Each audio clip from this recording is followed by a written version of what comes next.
হয়তো তুফানের জুটিকে আপনারা আবার কোরবানিতে দেখতে পাবেন। এতটুকু বলতে হবে, আপাতত আর বলা যাবে না।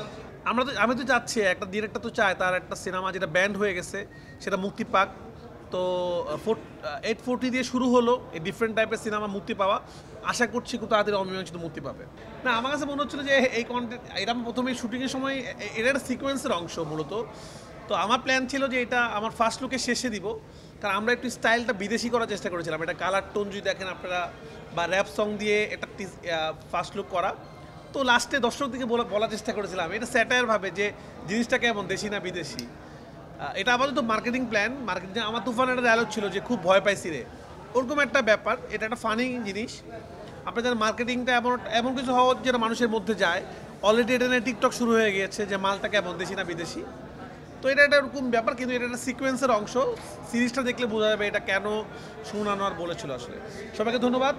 আশা করি খুব তাড়াতাড়ি সিনেমা ঘোষণা দিবেন ইনশাআল্লাহ। সব তো বলে দিতে পারবো না, গল্প লিক হয়ে যাবে। পূজা একটা এমন একটা ক্যারেক্টার অভিনয় করে যে সে নায়িকা হতে চায়, এমন একটা ক্যারেক্টার, এবং সে আসলে একটা বিপদে পড়ে। সেখান থেকে কীভাবে সে বের হয় এরকম একটা ক্যারেক্টার। তো খুবই ম্যাচিউর অভিনয় দরকার ছিল।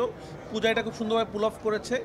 তো সব কিছু বলতে পারবো না, এতটুকু বলবো ব্ল্যাক মানি এমন একটা সিরিজ যেটা মানুষ অনেকদিন মনে রাখবে, এবং এটা একটা ভালো কিছু হতে যাচ্ছে। এটা একটা পলিটিক্যাল স্যাটায়ার থ্রিলার।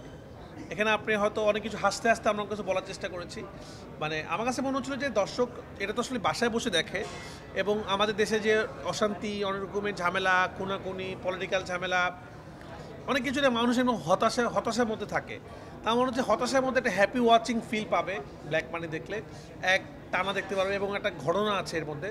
এবং ব্ল্যাক মানি ওয়ার্ডটা আমাদের কাছে খুব কমন, বিশেষ করে এই মুমেন্টে বেশি কমন, কারণ আমরা জানি আমাদের দেশে কোটি কোটি টাকা বিভিন্ন দেশে পাচার হয়ে গেছে, এবং প্রচুর কালো টাকা আমাদের দেশে হয়েছে। তো ওইরকম একটা জিনিস। খুব বেশি কিছু বলতে পারছি না। ছবিটা ছাত্র আপনারা খেয়াল করে দেখবেন, ফার্স্ট লুকের মধ্যে খুব একটা ডায়লগ ছিল না, শুধু একটা ডায়লগে ছিল যে দেশি না বিদেশি। তো সবাই বলছে বিদেশি লাগছে জিনিসটা দেখে।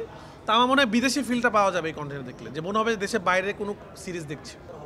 না না, হলে আমার ওটিটি আমি একটা জিনিস খুবই মেনটেন করার চেষ্টা করি। আমার সিনেমা হলের মতো হয়, ওটিটির মতো। কারণ একটা ছোট স্ক্রিনে মানুষ দেখে টিভিতে বাসায় বসে বসে, সেটা একরকম ধাঁচের হবে। সিনেমা হলের এক্সপিরিয়েন্সটা ডিফারেন্ট। তো মানুষ যেহেতু আমাকে ভালোবাসে, আমার সিনেমা হলে যেয়ে দেখে, টিকিট কেটে দেখে, এবং আমাকে বিশ্বাস করে, তো আমি সেইটা রাখতে চাই। আমি হলে আপাতত, সামনে আমি কী বানাবো জানি না, আপাতত এমন সিনেমায় বানাতে চাই যেটা আসলে একটু বিগ স্কেলের সিনেমা, যেটা আসলে মানুষ, কারণ আপনারা জানেন মানুষ যখন সিনেমা হলে সিনেমা দেখতে যায় তার একটা দিন ব্যয় হয়। তো তার টিকিট টাকাটাও উসুল হতে হবে। আমাদের দেশে তো আর মানে প্রতিটা জায়গায় জায়গায় সিনেমা হল নাই। তাই আমি এমন সিনেমা বানাতে চাই যেটা পয়সা উসুল সিনেমা হয়। তো সিনেমা হলের জন্য বড় কিছু রেডি করছি। আমি আসলে অফিসিয়াল ঘোষণা দিতেই বিশ্বাস করি।